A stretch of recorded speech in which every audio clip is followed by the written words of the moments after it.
Hey friends, today in the life of a Gen Z pastor, I led worship and I preached a message of love, one that was hard as my heart was heavy. I talked about how Jesus' love has no exceptions, that it loves our neighbor, who is the Samaritan, who in that day and time, it would have been unthinkable for a Jewish person to love a Samaritan. But Jesus also said, love your enemies.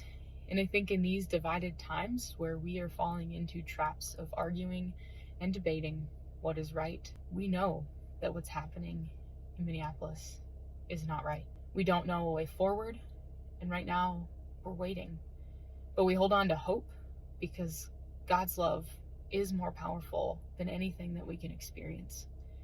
And I also want to remind us that in the midst of everything going on that we see in the news, that we see in our world, that our community still struggles.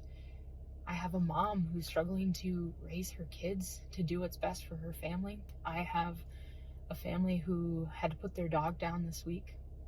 I have a friend who lost somebody in their community, an abuela who was beloved, and they're pausing to mourn today. And we also say the name of Alex, who died yesterday, a life taken too soon. But there is heaviness. There's heaviness for people in our community facing addiction, struggling, who need surgery, starting new jobs, praying for continued health, for financial security and housing security.